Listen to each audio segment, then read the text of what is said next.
Hello friend, my YouTube channel study with Varman में आप सबका स्वागत है। आप सब कैसे हो? उम्मीद करते हैं बहुत अच्छे और स्वस्थ होंगे। फ्रेंड, यदि आप UP triple S C PT exam या UP triple S C main exam बाल पोषण से एवं पुष्टाहार की तैयारी करना चाहते हैं तो हमारे चैनल से जुड़ जाइए। चैनल से जुड़ने के लिए करना होगा आपको एक छोटा सा काम, यानी जो आपको रेड कलर का सब्सक्राइब बटन दिख रहा है उसे प्रेस करना होगा और साथ ही बेल आइकन को भी प्रेस करना होगा ताकि हमारे द्वारा आने वाले हर वीडियो का नोटिफिकेशन आपको सबसे पहले मिल सके। तो देर किस बात की, जल्दी से चैनल को सब्सक्राइब कर दीजिएगा और वीडियो को एक लाइक कर दीजिएगा और वीडियो को अधिक से अधिक शेयर कीजिएगा, क्योंकि आपकी बहुत ही इंपॉर्टेंट क्लासेस चल रही हैं। तो आपके जितने भी फ्रेंड सर्कल में जितने लोग भी तैयारी कर रहे हैं, चाहे वो फ्रेंड हो या आपके रिश्तेदार हो, कोई भी हो, अगर इसकी तैयारी कर रहा है यानी मुख्य सेविका की, तो आप उसे सेंड कर दीजिए ताकि वो लोग भी जुड़ सकें और अपनी तैयारी सुनिश्चित कर सकें और अपनी एक सीट पक्की कर सकें मुख्य सेविका के लिए। और आप भी निश्चिंत होकर जुड़ जाइए हमारी क्लास से। आपको पूरी क्लासेस दी जाएंगी, जितनी क्लासेस हम देंगे उसमें आपको बहुत ही इंपॉर्टेंट क्वेश्चन मिलेंगे।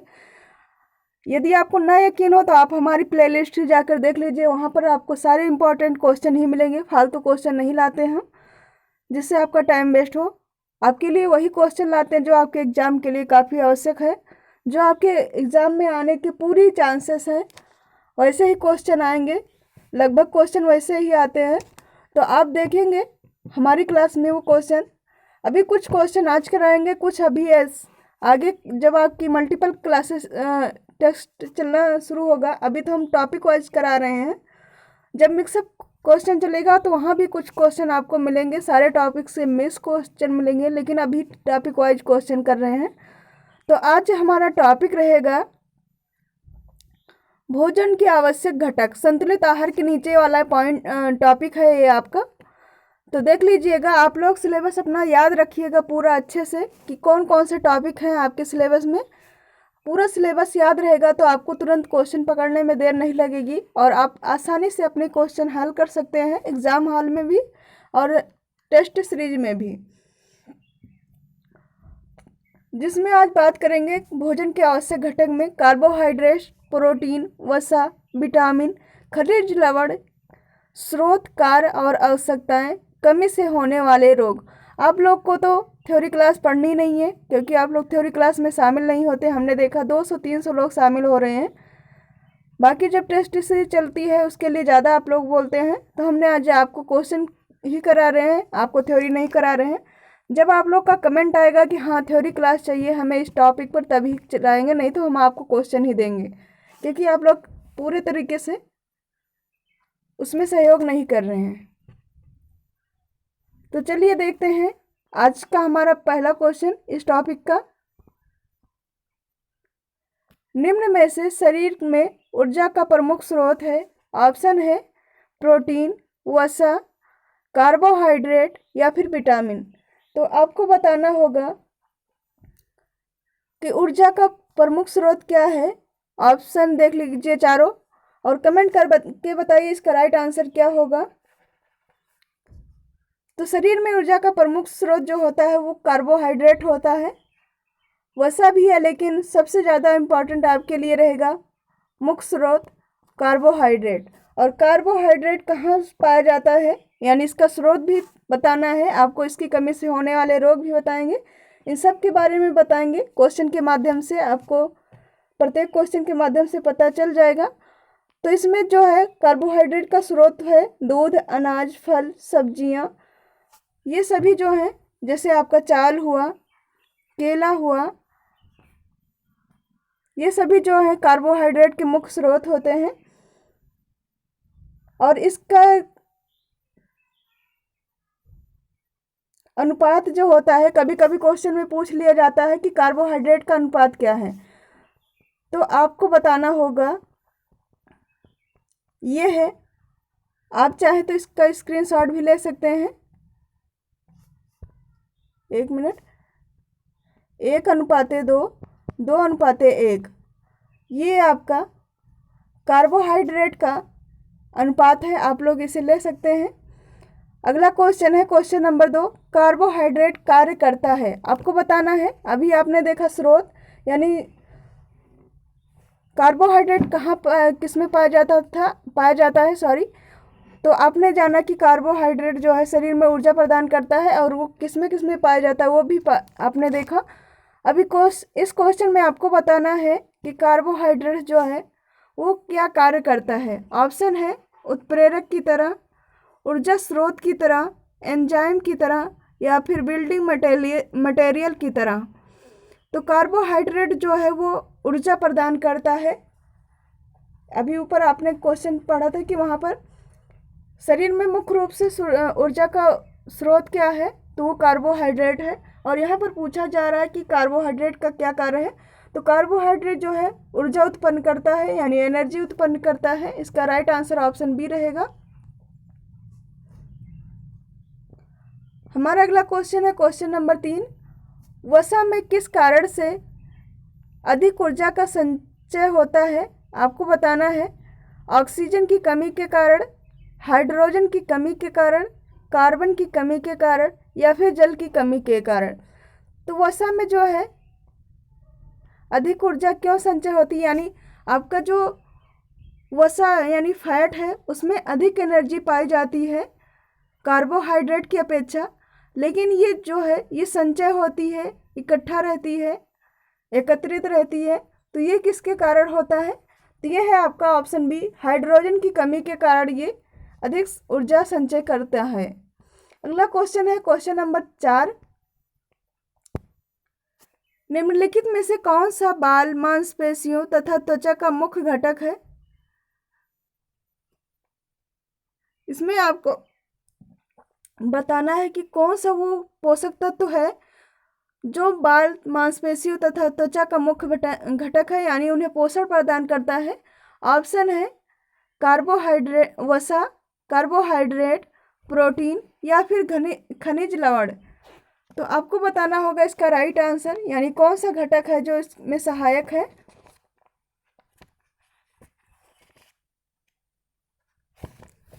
कमेंट करके बताइए इसका राइट आंसर क्या होगा।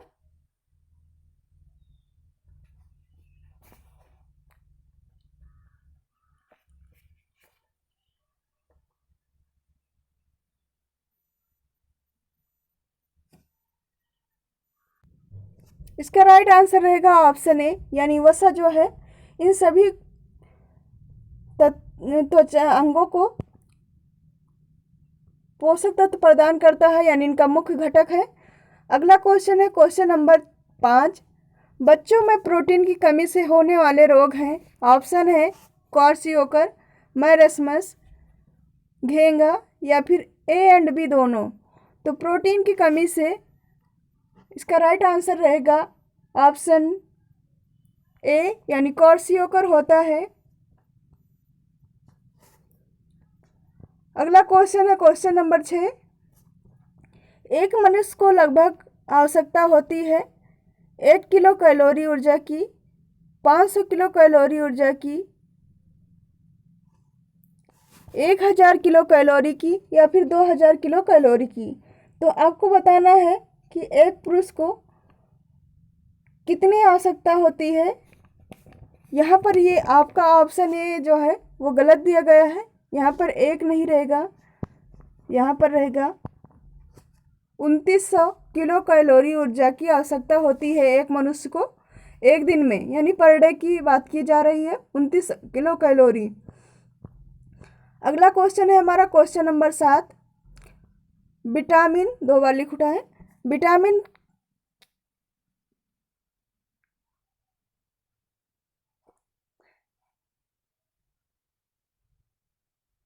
विटामिन सी रहेगा, यहाँ पर की हो गया है। विटामिन सी की कमी से होने वाला रोग कौन सा है, आपको बताना है कि विटामिन सी की कमी से कौन सा रोग होता है। ऑप्शन है प्लेग्रा, स्कर्बी, बेरीबेरी या फिर किलोसिस।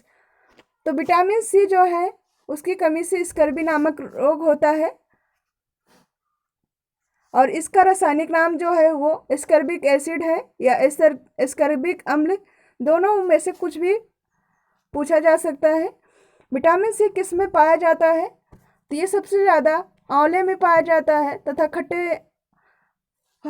खट्टे फलों में पाया जाता है और हरी मिर्च में भी पाया जाता है, शिमला मिर्च जैसे इन सभी में पाया जाता है। अगला क्वेश्चन है क्वेश्चन नंबर 8। निम्न में से कौन सा विटामिन जल में घुलनशील है? ऑप्शन है vitamin A, vitamin C, vitamin K या फिर विटामिन डी। तो जल में घुलनशील विटामिन सिर्फ दो हैं, एक है आपका विटामिन बी और दूसरा है विटामिन सी। तो यहाँ पर बी का ऑप्शन नहीं है, ओनली सी का है, तो इसका राइट आंसर ऑप्शन बी रहेगा। विटामिन बी और सी जो है जल में घुलनशील है, बाकी जितने विटामिन है वो वसा में घुलनशील विटामिन होते हैं। अगला क्वेश्चन है क्वेश्चन नंबर 9। थायमीन किस विटामिन का दूसरा नाम है? ऑप्शन है vitamin A, vitamin B1, vitamin B7, vitamin B12। तो थायमीन जो है वो विटामिन B1 का रासायनिक नाम है। इसकी कमी से बेरी नामक रोग हो जाता है। हमारा अगला क्वेश्चन है क्वेश्चन नंबर 10। रतौंधी रोग निम्नलिखित में से किसकी कमी से होता है? ऑप्शन है vitamin A, vitamin B, vitamin C, vitamin D. तो इसका राइट आंसर आपको बताना होगा कि रतौंधी यानी ब्लाइंडनेस जो है वो किसकी कमी से होता है। तो इसका राइट आंसर है ऑप्शन ए यानी विटामिन ए की कमी से होता है। और विटामिन ए किस में पाया जाता है? आप लोग जानते हैं ज़्यादातर ये पीले फलों में पाया जाता है और इसका मुख्य स्रोत जो है वो गाजर है, यानी कैरेट, गाजर। अगला क्वेश्चन है क्वेश्चन नंबर 11। मानव में विटामिन सी की कमी से कौन सा रोग होता है? ऊपर भी वही क्वेश्चन था, नीचे भी वही है, अभी कुछ देर पहले आपको क्वेश्चन मिला था। मानव में विटामिन सी की कमी से कौन सा रोग होता है? ऑप्शन है सूखा रोग, स्कर्बी, बेरी या फिर रतौंधी। तो ये तो आपको बताने की ज़रूरत ही नहीं है, आप लोग इसके कमेंट करके बता दीजिए इसका राइट आंसर। चलते हैं अगले क्वेश्चन पर, क्वेश्चन नंबर 12। रुधिर का थक्का जमने के लिए आवश्यक विटामिन कौन सा है? Vitamin D, vitamin E, vitamin C, vitamin K. तो इसका राइट आंसर रहेगा vitamin D, sorry option D right answer, यानी विटामिन के की कमी, विटामिन के जो है वो रक्त का थक्का जमाने में सहायक होता है। हमारा अगला क्वेश्चन है क्वेश्चन नंबर 13। निम्न में से विटामिन ए का सर्वोत्तम स्रोत है? अभी हमने ऊपर बताया था आपको विटामिन ए के स्रोत, तो आपको बताना है कमेंट करके कि राइट आंसर क्या होगा, यानी विटामिन ए के सर्वोत्तम स्रोत क्या है। तो राइट आंसर रहेगा ऑप्शन ए यानी गाजर जो है इसका सर्वोत्तम स्रोत है। इसके अलावा पीले फल, आम, जैसे आम हुआ, पका आम, और भी जो भी फल पाए जाते हैं, सब्जियां पाई जाती हैं, उन सब में पाया जाता है। हरी सब्जियों में भी पाया जाता है, केवल पीले में ही नहीं पाया जाता है, हरी सब्जियों में भी पाया जाता है। अगला क्वेश्चन है क्वेश्चन नंबर 14। निम्नलिखित में से विटामिन ई से संबंधित कार्य हैं। आपको बताना है कि विटामिन ई जो है उसका क्या कार्य है। ऑप्शन देख लीजिएगा। कैल्शियम एवं फास्फोरस के उपापचय का नियमन, शोषण में सहायक, ये शोषण नहीं होगा, यहाँ शोषण होगा। प्रजनन अंगों के सामान्य कार्य हेतु आवश्यक, कार्बोहाइड्रेट उपापचय में सहायक। तो विटामिन ई जो है वो प्रजनन अंगों के सामान्य कार्य हेतु आवश्यक होता है। इसे प्रजनन के लिए अच्छा माना जाता है और इसका सेवन करना चाहिए। प्रत्येक जो किशोरी बालिकाएं होती हैं, महिलाएं होती हैं, इन सभी को इसका सेवन करना चाहिए विटामिन ई का। विटामिन ई की कमी से प्रजनन क्षमता में कमी आ जाती है, या बंधता या बांझपन जैसे समस्याएं उत्पन्न होती हैं। अगला क्वेश्चन है क्वेश्चन नंबर 15। वह कौन सा रोग है जिसमें दांत दुर्बल और चितकबरे हो जाते हैं? आपको बताना है वह कौन सा रोग है जिसमें दांत दुर्बल और चितकबरे हो जाते हैं। ऑप्शन है जड़वामनता, रिकेट्स, जीरोपैथेल्मिया, फ्लोरोसिस। तो विटामिन डी की कमी से जो होता है वो होता है ऑप्शन सी, ये विटामिन डी की कमी से होता है। इसमें रिकेट्स, जीरोपैथेल्मिया, ये सभी प्रॉब्लम्स आती हैं इसकी कमी से।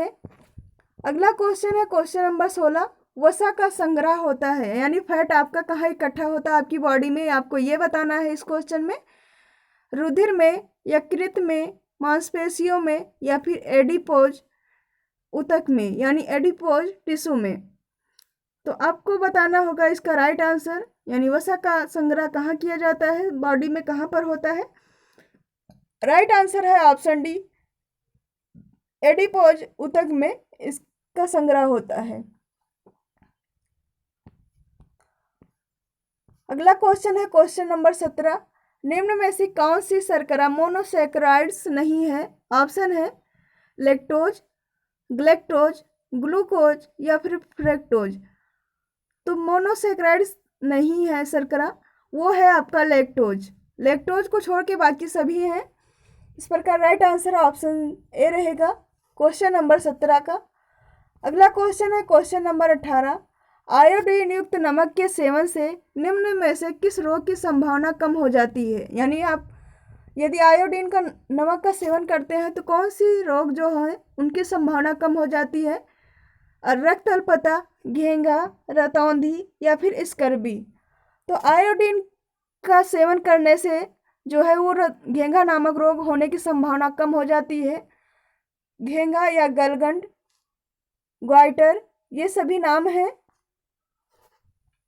तो इनकी संभावना कम हो जाती है, इसलिए आयोडीन का सेवन करना चाहिए, आयोडीन युक्त नमक का सेवन करना चाहिए। अगला क्वेश्चन है हमारा क्वेश्चन नंबर 19। शहद में अत्यधिक मात्रा में पाया जाता है, आपको बताना है शहद में क्या पाया जाता है। ये भी आपकी सेहत के लिए काफ़ी अच्छा होता है। जल, स्टार्च, ग्लूकोज या फिर सुक्रोज। तो शहद में अत्यधिक मात्रा में जो पाया जाता है वो है स्टार्च, यानी आपका ऑप्शन बी राइट आंसर होगा। अगला क्वेश्चन है क्वेश्चन नंबर 20। विटामिन सी का रासायनिक नाम है स्कर्बिक अम्ल, निकोटीनिक अम्ल, लाइपोलेइक अम्ल, इनमें से कोई नहीं। तो आप लोग सोच रहे होंगे आज हमने क्यों नहीं कहा कि ये आपका अगला और अंतिम क्वेश्चन है। तो आप सबकी रिक्वेस्ट पर हमने अभी और क्वेश्चन इसमें ऐड किया है, यानी आपके इससे अधिक कुछ कमेंट्स आए थे कि आप मैम क्वेश्चन बढ़ा दीजिए, तो हमने आज आपका क्वेश्चन बढ़ा दिया है। तो इस क्वेश्चन का राइट आंसर बताइए, क्योंकि हमने इसका आंसर तो पहले ही बता दिया है आपको। इसका राइट आंसर रहेगा ऑप्शन ए, यानी स्कर्बिक एसिड के नाम से जाना जाता है या स्कर्बिक अम्ल के नाम से जाना जाता है विटामिन सी को, और इसकी कमी से स्कर्बी नामक रोग होता है, और ये खट्टे फलों में पाया जाता है, और इसका प्रमुख स्रोत जो है वो आंवला है। अगला क्वेश्चन है हमारा क्वेश्चन नंबर 21। विटामिन ए का संश्लेषण शरीर के किस भाग में होता है। ऑप्शन है रुधिर, अग्नाशय, प्लीहा या फिर यकृत। तो आपको बताना है कि संश्लेषण किस भाग में होता है विटामिन ए का। तो इसका राइट आंसर है ऑप्शन डी, यानी यकृत में होता है।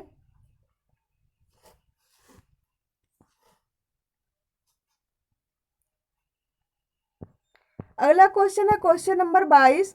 गर्भावस्था की मेगाब्लास्टिक अरक्तता किसकी अल्पता के कारण होता है। यहाँ अल्पता रहेगा, अल्पता यानी कमी के कारण होता है। आपको बताना है कि जो मेगाब्लास्टिक अरक्तता यानी रक्त की कमी होती है वो किसकी कमी के कारण होती है। ऑप्शन है, और ये गर्भावस्था के समय महिलाओं में होना ये कॉमन है। कॉमन क्या है, अगर देख रेख अच्छी की जाए तो नहीं होता है, लेकिन थोड़ी सी भी चूक की जाती है, ज़्यादातर केसेस में आपको ये मिलेगा। और रक्त अल्पता की कमी बताई जाती है, यानी खून की कमी ज़्यादातर केसेस में आपको मिलते हैं देखने को। अपने आसपास भी आप देख कर बता सकते हैं, काफ़ी लोग इसकी शिकायत करते हैं।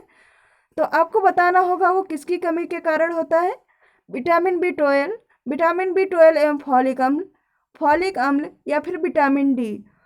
तो जो मेगाब्लास्टिक अरक्तता यानी खून की कमी होती है वो होती है ऑप्शन बी, यानी विटामिन बी 12 और फॉलिक अम्ल की कमी के कारण होता है। तो राइट आंसर आपका ऑप्शन बी रहेगा। और ये जो है इसीलिए आयरन और फॉलिक एसिड की गोलियां दी जाती है गर्भावस्था के समय खाने के लिए।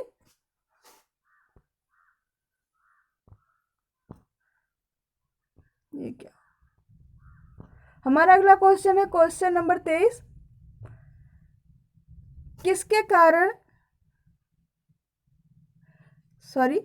किसके निर्माण के लिए अनिवार्य रूप से साइनोकोबाल्मिन आवश्यक है। आपको बताना होगा कि साइनोकोबाल्मिन जो है वो किसके लिए सहायक होता है, यानी उसका क्या कार्य है। आरबीसी, डब्ल्यूबीसी, लिम्फ यानी लिम्फोसाइट, प्लेटलेट्स। तो आपको बताना है साइनोकोबाल्मिन का क्या कार्य है, यानी ये किसके लिए आवश्यक है।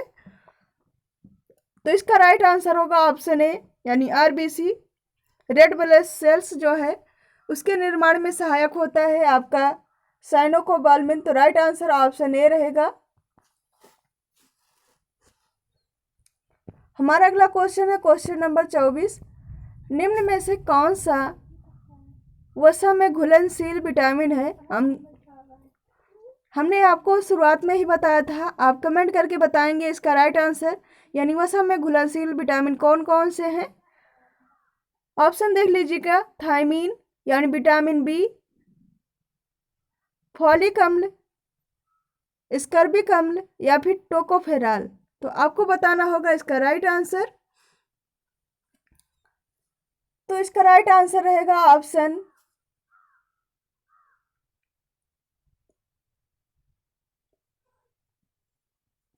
डी, यानी टोकोफेराल